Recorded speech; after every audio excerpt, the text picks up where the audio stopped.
Pantala, tinutugunan po ng lokal na pamahalaan ng Tayog, Pangasinan ng mababang produksyon ng mga magsasaka sa gitna po ng pabago-bagong panahon sa pamamagitan ng pamamahagi ng binhi, pataba at kagamitan.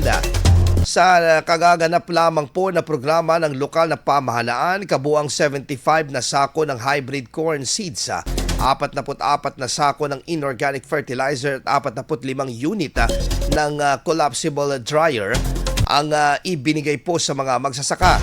Ito ay upang tugunan ang mababang produksyon at maiwasan ang pagkalugi ng mga magsasaka dulot ng panahon, lalo na tuwing tag-ulan.